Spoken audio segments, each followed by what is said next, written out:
നമസ്കാരം സുഹൃത്തുക്കളെ, tips and ട്രിക്സിലേക്ക് ഏവർക്കും സ്വാഗതം.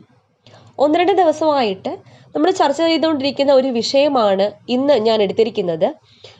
അതായത് സർവകലാശാലകൾ ഉൾപ്പെടെ പല സർക്കാർ സ്ഥാപനങ്ങളിലും താൽക്കാലികക്കാരെ സ്ഥിരപ്പെടുത്താനുള്ള നടപടികൾ സ്വീകരിക്കുകയാണ്. അപ്പോൾ ഇതിൻ്റെ ഒരു അഭിപ്രായം, ഈ സബ്ജക്റ്റിനെ പറ്റി എൻ്റെ ഒരു അഭിപ്രായമാണ് ഈ വീഡിയോയിൽ ഞാൻ പറയുന്നത്. അപ്പോൾ എല്ലാവർക്കും വീഡിയോയിലേക്ക് സ്വാഗതം.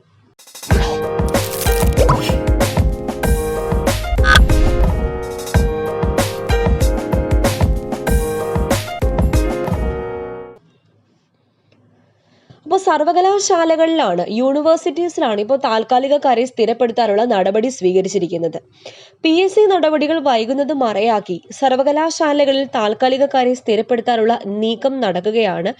ഇപ്പോൾ കാലിക്കറ്റ് സർവകലാശാലയിൽ 35 പേരെ സ്ഥിരപ്പെടുത്താൻ സിൻഡിക്കേറ്റ് യോഗം അനുമതി നൽകിയതാണ് വാർത്തയായത്. പക്ഷേ ഇന്ന് ഒരു ഗുഡ് ന്യൂസ് വന്നിട്ടുണ്ട്. ഈ 35 പേരുടെ സ്ഥിര നിയമനം ഹൈക്കോടതി സ്റ്റേ ചെയ്തുകൊണ്ടുള്ള ന്യൂസാണ് വന്നിരിക്കുന്നത്. 10 വർഷത്തോളം ദിവസവേതനത്തിലും കരാർ വ്യവസ്ഥയിലും ജോലി ചെയ്തവരെയാണ് സ്ഥിരപ്പെടുത്താൻ തീരുമാനിച്ചത്. അതിൽ ഡ്രൈവർ ഉൾപ്പെടുന്നുണ്ട്, പ്ലംബർ ഉൾപ്പെടുന്നുണ്ട്, ഗാർഡനർ ഉൾപ്പെടുന്നുണ്ട്, റൂം ബോയ് ഉൾപ്പെടുന്നുണ്ട്, ഇലക്ട്രിക്കൽ വർക്കർ ഉൾപ്പെടുന്നുണ്ട്. ഇങ്ങനെ ഒരുപാട് തസ്തികകൾ സ്ഥിരപ്പെടുത്തൽ ലിസ്റ്റിൽ ഉൾപ്പെടുന്നുണ്ട്. താൽക്കാലികമായി ജോലി ചെയ്യുന്നവർക്ക് പിയൂൺ വാച്ച്മാൻ തസ്തികകളിലാണ് സ്ഥിര നിയമനത്തിന് 30% സംവരണം ഏർപ്പെടുത്തിയത്. ഉടൻ നടപ്പാക്കാനും ധാരണയായിട്ടുണ്ടായിരുന്നു. അപ്പോൾ ഒഴിവില്ലാത്ത തസ്തികകളിൽ സൂപ്പർ ന്യൂമററി തസ്തിക സൃഷ്ടിച്ച് നിയമനം നടത്താനും തീരുമാനമുണ്ട്. കേരള സർവകലാശാലയിലും ദിവസവേതനക്കാരെ സ്ഥിരപ്പെടുത്തുന്നതിനുള്ള നിർദ്ദേശം വൈസ് ചാൻസലറുടെ പരിഗണനയിലാണ്. ഇപ്പോൾ കാലിക്കറ്റ് സർവകലാശാലയിൽ നടന്നത്. കേരള യൂണിവേഴ്സിറ്റിയിലും ദിവസവേതനക്കാരെ സ്ഥിരപ്പെടുത്തുന്നതിനുള്ള നിർദ്ദേശം വൈസ് ചാൻസലറുടെ പരിഗണനയിൽ പോയിട്ടുണ്ട്. സംസ്കൃത സർവകലാശാല, കുസാറ്റ്, കാർഷിക സർവകലാശാല എന്നിവയിലും താൽക്കാലികക്കാരെ സ്ഥിരപ്പെടുത്താനുള്ള ശുപാർശകൾ ഔദ്യോഗികമായി തയ്യാറാക്കിയിട്ടുണ്ട്.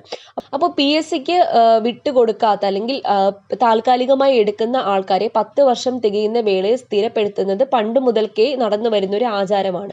പക്ഷേ ഇപ്പോൾ ഉദ്യോഗാർത്ഥികൾ കൂടിയ സാഹചര്യത്തിലും ആൾക്കാർക്ക് പ്രതികരിക്കാനുള്ള ഒരു ശേഷി വന്ന ഒരു സാഹചര്യത്തിലും ഈ വക കാര്യങ്ങൾ നടക്കുമ്പോൾ നമുക്ക് എന്തായാലും ഒരു വിഷമമുള്ള കാര്യം തന്നെയാണ്. കാരണം നമ്മൾ ഒരുപാട് പേര് ഇങ്ങനെ കഷ്ടപ്പെട്ട് പഠിക്കുന്നവരാണ്. കൂടാതെ ഇപ്പോൾ സർവകലാശാലയിൽ മാത്രമല്ല, കെൽട്രോൺ എടുത്താൽ തന്നെ കെൽട്രോണിൽ 296 പേർക്കാണ് സ്ഥിരപ്പെടുത്തൽ അവർ ശുപാർശ ചെയ്തിരിക്കുന്നത്. അപ്പോൾ കെൽട്രോണിലും അനുബന്ധ കമ്പനികളിലും 296 കരാർ തൊഴിലാളികളെ സ്ഥിരപ്പെടുത്താൻ മന്ത്രിസഭാ യോഗം തീരുമാനിച്ചു. അപ്പോൾ 2019 ഓഗസ്റ്റ് 30 വരെ 10 വർഷമായി ജോലി ചെയ്യുന്നവരെയാണ് സ്ഥിരപ്പെടുത്തുന്നത്. നിലവിൽ കെൽട്രോണിലെ കണക്ക് പരിശോധിച്ചു കഴിഞ്ഞാൽ അവിടെ കൂടുതലും കരാർ വ്യവസ്ഥയിൽ കയറിയിട്ടുള്ള ആൾക്കാർ തന്നെയാണ്. 971 കരാർ ജീവനക്കാരാണുള്ളത്. അതിൽ നിന്നാണ് 296 പേരെ കണ്ടെത്തി സ്ഥിരപ്പെടുത്തുന്നത്.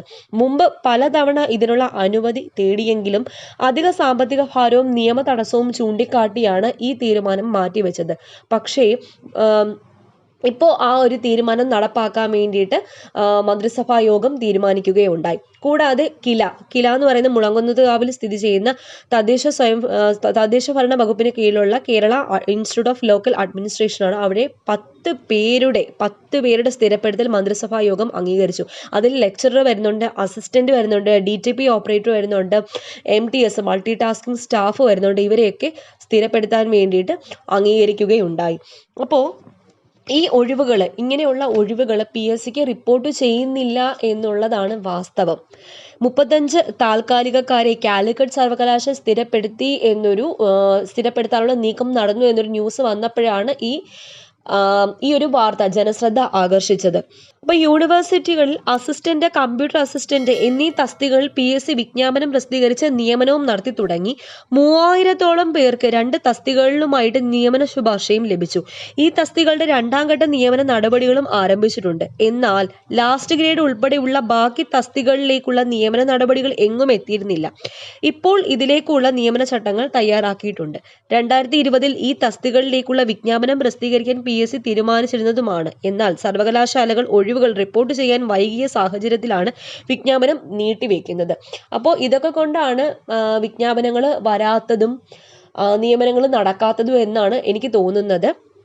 അപ്പോൾ എന്തായാലും ഈ ഒരു വിഷയങ്ങൾ, കാര്യങ്ങളൊക്കെ ഒന്ന് മാറി മാനം തെളിയട്ടെ എന്നാണ് എൻ്റെയും പ്രാർത്ഥന. എല്ലാവർക്കും നിയമനങ്ങൾ ലഭിക്കട്ടെ. അർഹതയുള്ളവർക്ക് എന്തായാലും നല്ല ജോലി ലഭിക്കട്ടെ എന്ന് തന്നെ ആത്മാർത്ഥമായിട്ട് പ്രാർത്ഥിക്കുന്നു. അപ്പോൾ കൂടുതൽ വീഡിയോസുമായിട്ട് ഞാൻ വീണ്ടും വരുന്നതാണ്. ആദ്യമായിട്ട് എൻ്റെ ചാനൽ ആരെങ്കിലും കാണുന്നുണ്ടെങ്കിൽ സബ്സ്ക്രൈബ് ചെയ്യുക. വീണ്ടും കാണാം. താങ്ക്